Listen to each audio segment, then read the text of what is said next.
I remember sitting in my car after a compensation conversation, feeling angry, but honestly, more embarrassed than anything else. It wasn't because they told me no, and it wasn't because the conversation was uncomfortable.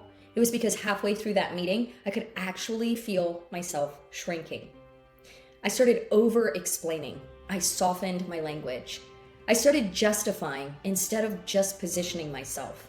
And the worst part was that I already knew I had been operating far above my title. I had the results, I had the pressure, I had the responsibility.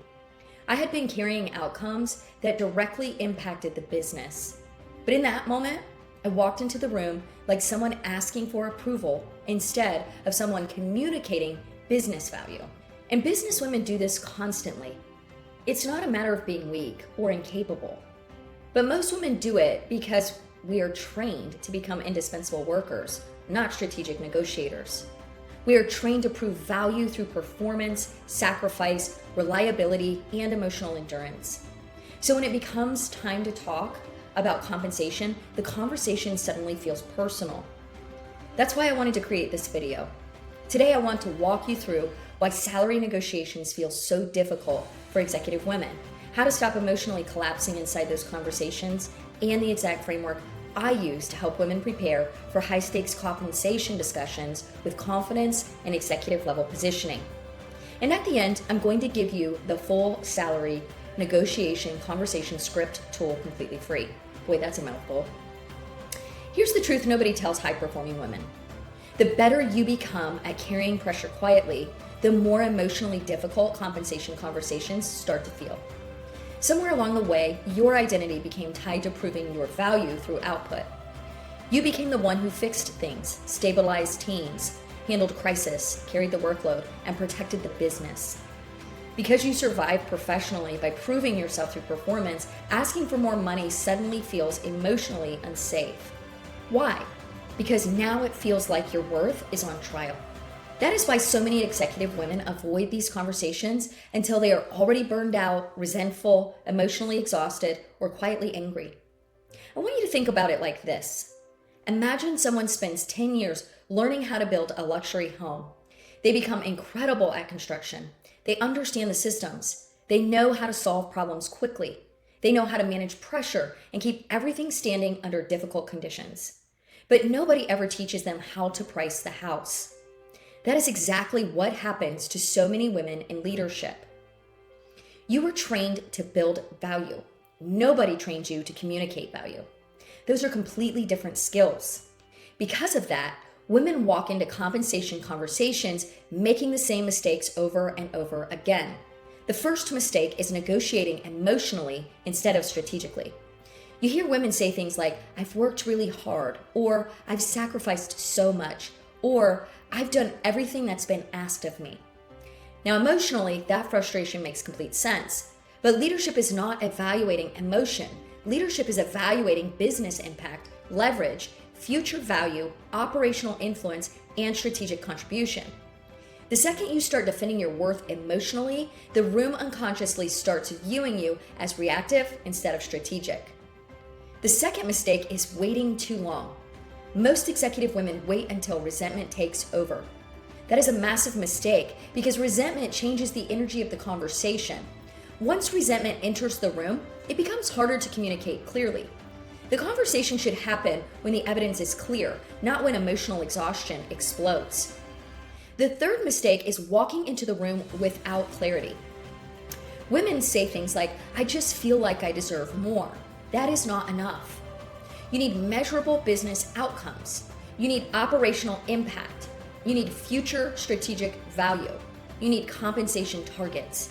You need leverage positioning. And more importantly, you need calm communication under pressure. Executive negotiation is not about asking.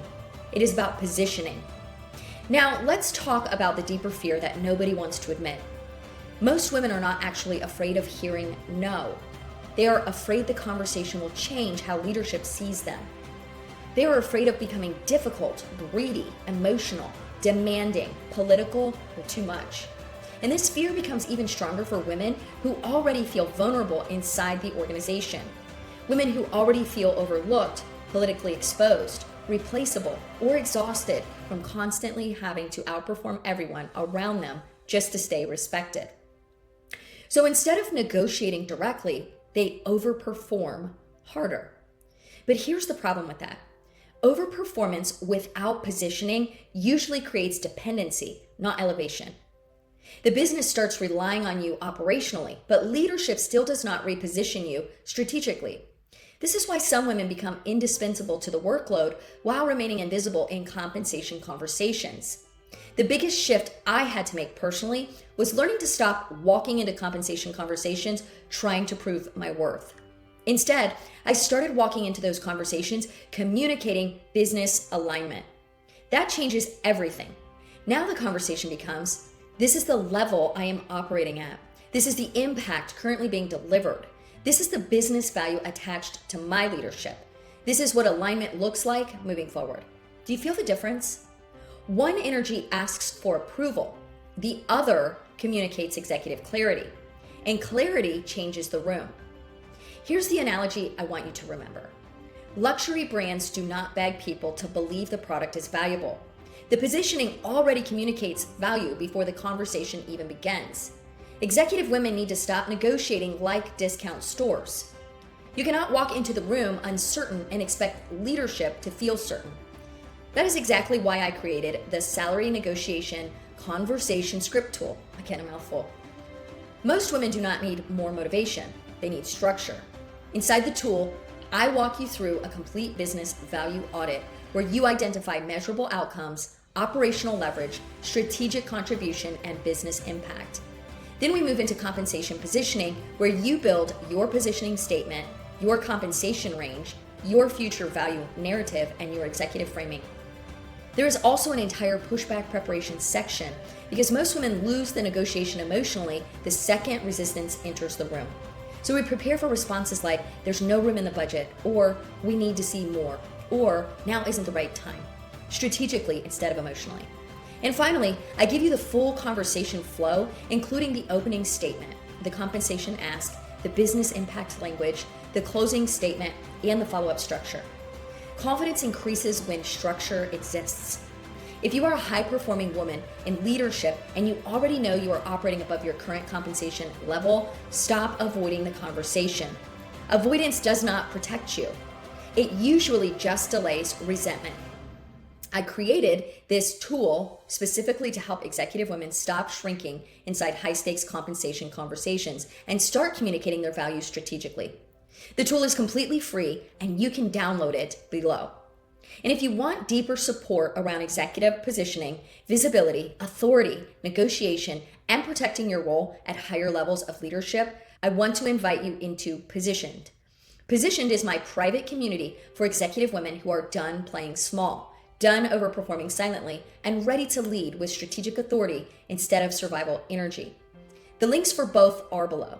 And if this video helped you, subscribe, because every week I teach executive women how to protect their position, increase influence, and lead without becoming replaceable.